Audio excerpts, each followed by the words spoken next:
Good morning, friends, and welcome to Daily Prayer. It is Sunday, the 14th of June, 2020.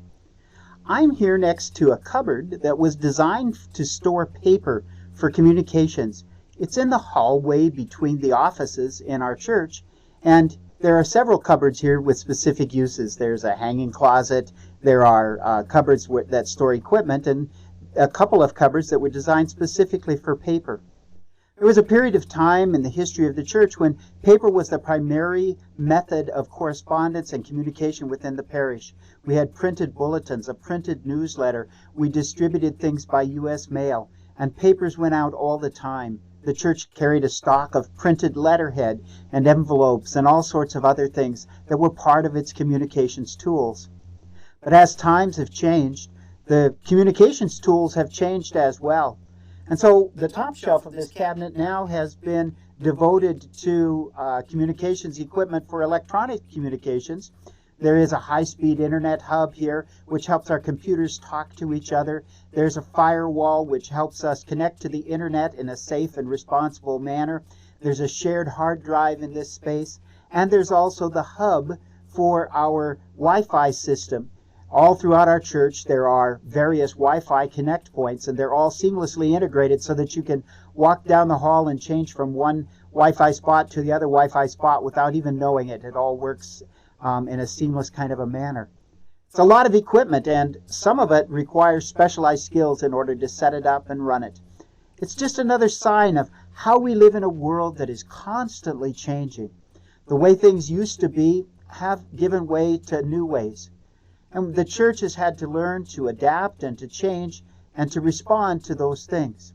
The very fact that we are live streaming this morning is another sign of how we've tried to discover new ways to share the gospel in the world, to be a community of faith in ever-changing circumstances. So on this Sunday morning, let us pause and pray together. Gracious God, we have read in the book of Acts that we are commissioned to tell the story of our faith in Jerusalem, Judea, Samaria, and to the ends of the earth. How the process of communication has changed since those words were first communicated orally and then by written word. Today we live in a world of instant messaging, video conferencing, Wi-Fi, Bluetooth, and G5. The new terms and ways of talking about how we communicate are starting to sound somewhat familiar to us. When we hear of a tweet or a hashtag, we no longer think of wild birds or breakfast potatoes. We are now no longer surprised by memes or emoticons or avatars.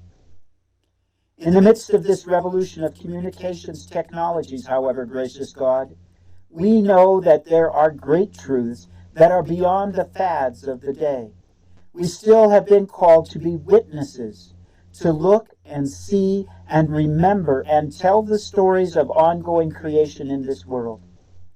The real newness has less to do with technology and more to do with relationships. Your Spirit may move along the airways, but it is not confined to a narrow stream of bandwidth. As always, it goes where it will, as free as the wind. Grant us moments to lay aside our technologies and feel the wind of your Spirit moving across the land. May we recognize it going in and through us with each breath that we take. May we look for ways it affects others and leads them to follow your call. Bless our communications with one another, gracious God. May we learn to speak the truth and to listen intently to what is really being said. May we discover new ways to share our presence with others. You, God, are still speaking. Grant us the grace to listen. Amen. So thank you, my friends. Thank you for joining us for daily prayer. This morning, our worship live stream will begin at 9:30, and after the worship service, there will be an additional live stream of a retirement party. A beautiful and busy day together. And we hope that it will be a day of great meaning and grace for you as well.